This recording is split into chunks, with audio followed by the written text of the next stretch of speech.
Thank you for being here. Today's video, I'm going to be speaking about 5 things parents should know about autism. So, this is very important if your child has just received autism diagnosis or you are new to the autism journey, but I'm sure it will be helpful for other autism parents as well. So, to begin with, the first thing is autism is a spectrum disorder, meaning no two children on the autism spectrum are alike. It's a spectrum disorder. Some children on the autism spectrum they have very high support needs and some children or some individuals on the autism spectrum have low support needs. Also in autism it's not an illness. Autism is a neurodevelopmental disorder which begins very early when the child is very young and it is lifelong. Autism cannot be cured. It's a disorder, neurological disorder. It's not a disease which can be cured. Number two, communication is different in children with autism. Some children on the autism spectrum are verbal, some children are minimally verbal, while many children are non-verbal. Now, speech is not the only way we communicate. Communication is multimodal. Children on the autism spectrum can communicate with sign language, gestures, pictures, hand leading, pointing, low tech core boards, or high tech speech generating devices. As parents, it's very important that we honor all forms of communication in our children on the spectrum. Number three, our children on the spectrum have lots of sensory issues.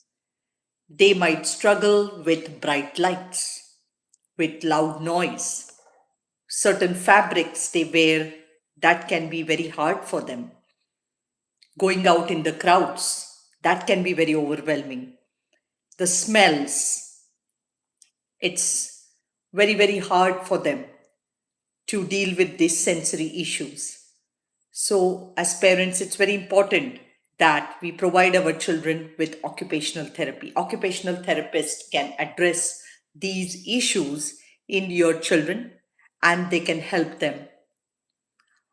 Also, it's very important that our children with autism they are provided with the appropriate accommodations for sensory issues. So, say for example, if they are struggling with bright lights, then you can use dim lights. If they are scared of the loud noise, you can give them the noise blocking headphones.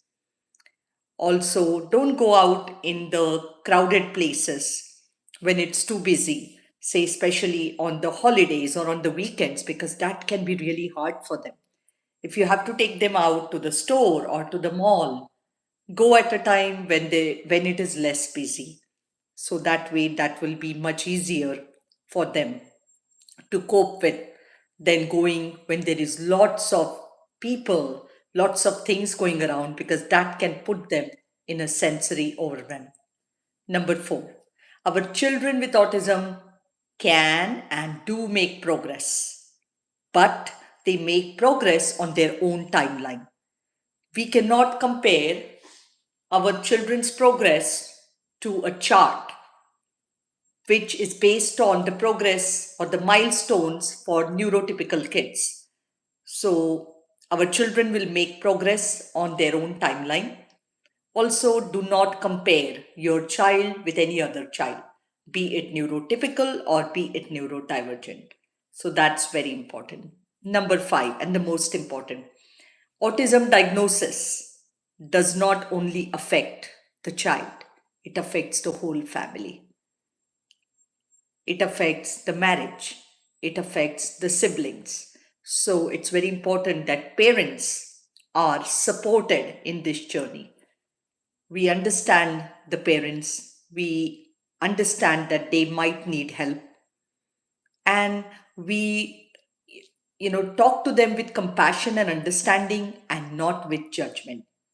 Parents should be encouraged to ask for help. In many families, there is one parent, usually the mother, who is caring for the child with autism, taking them to the therapies, taking them to the appointments, dealing with picky eating, dealing with sleep issues, dealing with the school issues, dealing with the IP meetings. So there is lots of things we as mothers of children with autism, we deal with. So it's very important that we are encouraged to ask for help, because you cannot do everything alone. You need to ask for help without any judgment. So it's very, very important that these are some of the things, which will be very helpful for you to understand, especially if you're just beginning your journey on the spectrum, or if you're already on the journey. I've been on this journey for last 18 years. My son is now 21. So I've been on this journey for a very long time, and I'm speaking all this from my own experience of parenting my own son on the spectrum. So it's a long journey, and there is a lot of learning we will do along the way. I have learned a lot along the way in my own journey, and I'm sure you will also learn a lot along the way as well. So I hope you find this video helpful. Do leave a comment and let me know if there are any other topics you would like to see me addressing in a live video next time. Do share this video with a fellow autism parent, and also do make sure you subscribe to my channel so you get access to weekly videos I post on different topics, which I have learned from raising my own son on the spectrum. So I'm sharing all that information over here. So don't forget to subscribe to my channel. So thank you so much again. If you're watching this live, or if you're going to watch the replay, thank you so much for watching. I really appreciate it. Do leave a comment and let me know what other kind of topics you would like me to address in the videos. Thank you so much.